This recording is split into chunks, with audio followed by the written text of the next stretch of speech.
Here with reaction, South Carolina Senator Lindsey Graham. Lindsey, I know you and I have both been viewed as hawks, but if we don't learn right. from our mistakes and our successes, then we're doomed to repeat failure.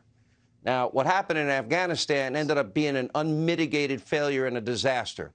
We can't be engaged in these foreign conflicts in perpetuity. Reagan showed us the way with the Mujahideen and with the freedom-fighting Contras. And I would argue Trump showed us with ISIS, Soleimani, and Baghdadi. Do you agree with that?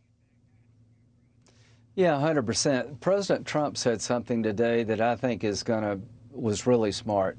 He said 100 years from now, they're going to look back at this time in history and wondering, what the hell were these people doing?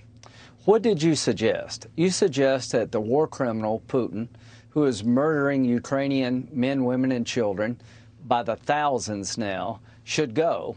And that created controversy. I really don't care how he goes. I don't care if they turn him over to The Hague to be a war crimes trial, where he should be. They give him an early buyout, or somebody takes him out otherwise. You're right to want him to go. And to those who can't say that, what the hell's wrong with you? Why can't you say openly to the Russian people, you need to take care of this problem, Putin, for your own good? Your country will never go anywhere as long as he's your leader. And look what he's doing in Ukraine and throughout the world. So President Trump gave a 20-minute interview today that I wish every American could heard. It was the way to handle this problem. He says you can't let a guy with nuclear weapons dictate the world because he has nuclear weapons. We have a military, too. Trump said if he threatened a nuclear exchange on his watch, he'd have submarines all around Russia saying, you should not do that. Trump says we should give the MiGs and then some. Here's what I would say, that if Putin gets away with this, China will take Taiwan. And you worry about a new world order, President Biden? If we let the Ukrainian people down and Putin wins here, China will take Taiwan and Iran will get a nuclear weapon. But during this debacle called Ukraine, we're negotiating with the Iranians to give them a pathway to a bomb. So I miss President Trump. If you could listen to him today, please have him on your show. He would reassure you it does not have to be this way. Well, he proved that it didn't have to be this way, and we had him on the show recently, and he said as much. There's a reason that the Taliban didn't kill an American around the last 18 months that he was president, and then they went on the march when Joe Biden was sworn in.